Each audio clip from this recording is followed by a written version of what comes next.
Hello good morning friend, this is Sankita and welcome to my YouTube channel. आज मैं आपके सामने बात करूंगी कि प्लस टू के बाद आपके पास कौन सी अपॉर्चुनिटीज़ हैं, कौन सा कैरियर आप चूज़ कर सकते हो, किस फील्ड में आपको जाना चाहिए। एक तरह की कैरियर गाइडेंस आपको मैं प्रोवाइड करूंगी। ये बेसिकली मेरे स्टूडेंट की डिमांड पे है। तो अगर आपको वीडियो अच्छी लगती है तो please subscribe the channel and share जरूर करिएगा, क्योंकि आजकल जिसके भी माइंड में क्वेश्चन है, जो भी प्लस टू क्लास में है, उनके पास यही क्वेरीज है कि हमें कौन सा किस फील्ड में जाना चाहिए और कौन सा कैरियर हमें चूज करना चाहिए। तो आप अगर आप साइंस स्ट्रीम की बात करेंगे, इस वीडियो में बेसिकली साइंस की बात करूंगी, आर्ट्स के ऊपर भी वीडियो बनेगी एंड डिटेल डिस्कशन भी होगा एक पर्टिकुलर टॉपिक को लेकर, जैसे एनडीए हो गया या इंजीनियरिंग हो गया, उसके सब्जेक्ट के बारे में। तो सबसे पहले मैं बात करूंगी, साइंस में दो तरह के स्टूडेंट होते हैं, पीसीएम एंड पीसीबी। पीसीएम होता है फिजिक्स केमिस्ट्री एंड मैथमेटिक्स। तो सबसे पहले मैं बात करूंगी जिन बच्चों के पास मैथमेटिक्स है, फिजिक्स केमिस्ट्री मैथमेटिक्स है। देखिए, सबसे पहले गोल्डन अपॉर्चुनिटी आपके पास ये हो सकती है कि जो भी साइंस का स्टूडेंट है वो आर्ट्स की हर फील्ड में जा सकता है। ये बेनिफिट साइंस वालों को हो सकता है।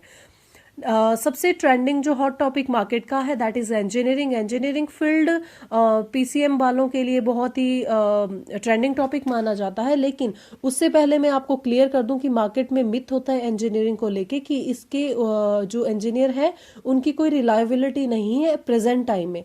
तो ऐसा कुछ नहीं है, ये सब आपका डिपेंड करता है आपकी सीरियसनेस के ऊपर, आपने कहाँ से की है, कैसे की है।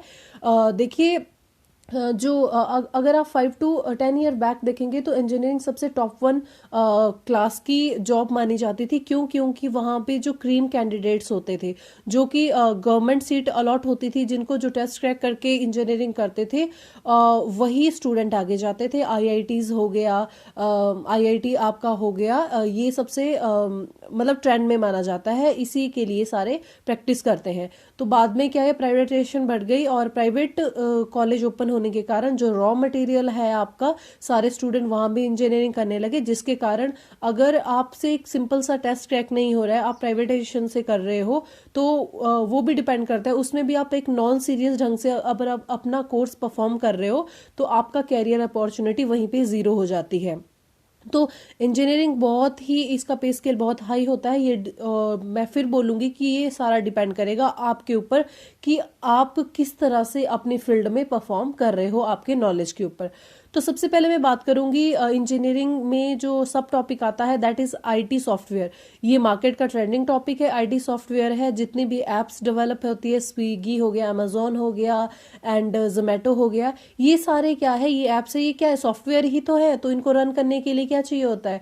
तो देखिए, अगर आपको खुद के सॉफ्टवेयर डिजाइनिंग का नॉलेज है तो आप प्राइवेट बिजनेस भी कर सकते हैं एंड अगर आपको किसी के अंडर जॉब करनी है तो वो भी आप कर सकते हैं। आईआईटी सॉफ्टवेयर की जो जॉब होगी वो बेसिकली आपको बड़े शहरों में ही मिलेगी एंड इसका पे स्केल बहुत ही हाई रहता है। अगर आप बहुत ही लो लेवल से कर रहे हो, आपको नॉलेज बहुत ही कम है, तो 20 to 25,000 से आप शुरू कर सकते हो।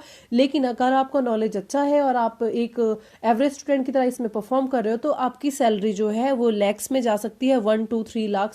और मिनिमम आप कितना सैलरी गेन कर सकते हो, ये सिर्फ आप पे डिपेंड करता है और आपके नॉलेज पे डिपेंड करता है।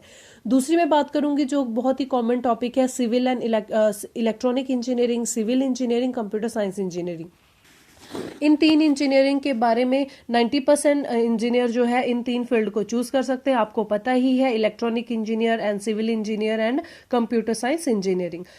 जो इग्नोरेबल टॉपिक है, जो बहुत ही कम स्टूडेंट या बड़े शहरों के स्टूडेंट जिसमें परफॉर्म करते हैं, that is power electronic engineering, sound engineering, chemical engineering, robotic engineering. Robotic engineering बहुत ही ट्रेंडिंग टॉपिक है और इसमें भी आपको जॉब बड़े शहरों में ही मिलेगी और इसमें अपॉर्चुनिटी आउट ऑफ इंडिया की भी आपके पास बहुत ही प्रोबेबल हो जाती है। रोबोटिक इंजीनियरिंग में आप साइंटिस्ट फील्ड में भी जा सकते हैं एंड ये आपके पास बहुत ही गोल्डन अपॉर्चुनिटी हो सकती है अगर आप इसके बारे में पूरी डिटेल में एनालाइज करें और चीज़ें देखें। तो रोबोटिक इंजीनियर जैसे दुबई हो गया, यूएसए हो गया, इस तरह से इन कंट्रीज में आपका जो कैरियर है वो एक्सप्लोर होने के बहुत ज़्यादा चांसेस होते हैं।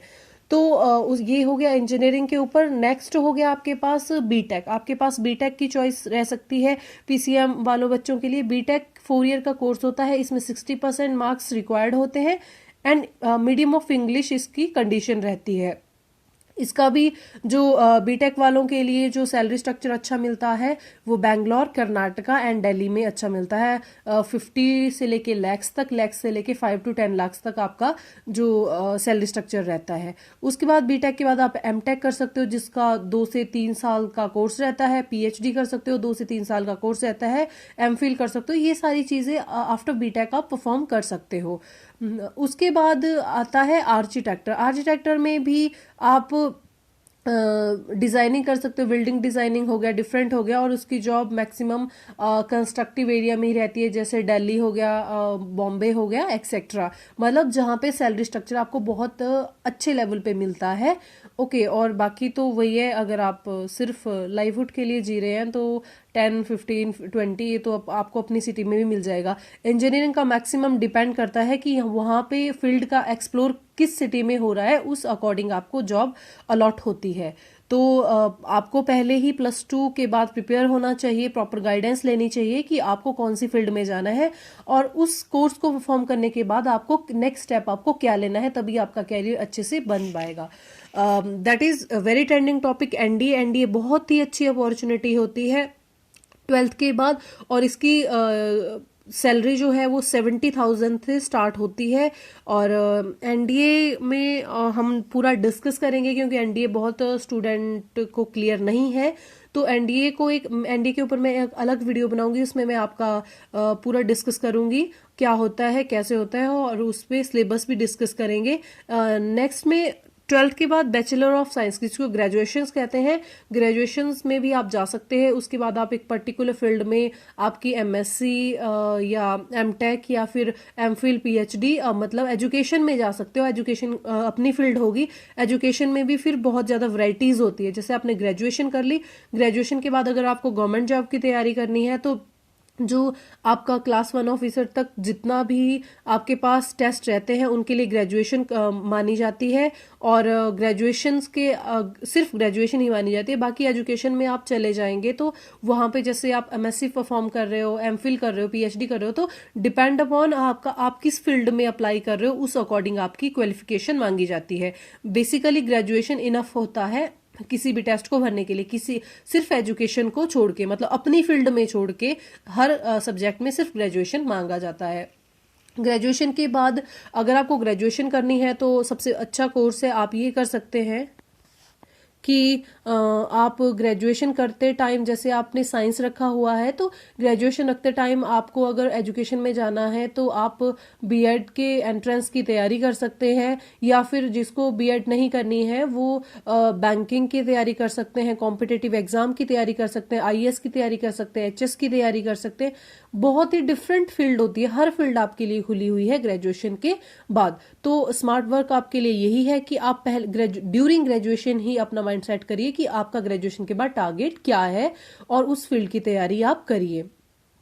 उसके बाद अगर आपको एजुकेशन में जाना है, फॉर एग्जांपल आप ग्रेजुएशन कर रहे हैं क्योंकि आपको ग्रेजुएशन के बाद टीचिंग में जाना है, तो आप बीएड करिए। बीएड के दौरान ही आप जो आपके टैट होता है, कमीशन होता है, उसकी तैयारी कर सकते हैं। और फिर एमएससी हो गया, एमफिल हो गया, उसके भी बहुत बड़ा क्राइटेरिया है, स्कॉलरशिप होती है, मतलब बहुत वाइड एरिया होता है, हर फील्ड की ब्रांचेज होती है और बहुत कैरियर स्कोप होते हैं आपके पास, स्कॉलरशिप भी होती है डिफरेंट तरह की। उसके बाद बायोटेक कर सकते हैं, एग्रीकल्चर में भी बच्चे जाते हैं, एग्रीकल्चर भी कर सकते हैं आप, एग्रीकल्चर बीएससी होगी, ये सारी चीज़ें कर सकते हैं आप। बट एक लिमिटेड एरिया हो जाता है, मतलब ये इंडिविजुअल थॉट्स है, बट मुझे लगता है कि जो एग्रीकल्चर वगैरह फील्ड्स होती हैं वहाँ पे एक लिमिटेड स्ट्रक्चर हो जाता है कि आप लिमिट्स में रह जाते हो। एग्रीकल्चर में जा रहे हो तो आपको वही टेस्ट निकालना है एंड नॉलेज भी आपका वहीं तक सीमित रह जाता है। तो ये था सारा इंजीनियरिंग का, जिनका मैथ्स है, फिजिक्स केमिस्ट्री मैथ्स है। नेक्स्ट वीडियो में मैं बात करूंगी physics chemistry biology. Please subscribe the channel and video को शेयर करिए ताकि ज़्यादा से ज़्यादा बच्चे क्लियर हो सके, अपनी कैरियर काउंसलिंग ले सके। And please like the video, मुझे मोटिवेट करिए ताकि मैं और भी वीडियो इस तरह से डाल सकूं। Thank you and have a good day.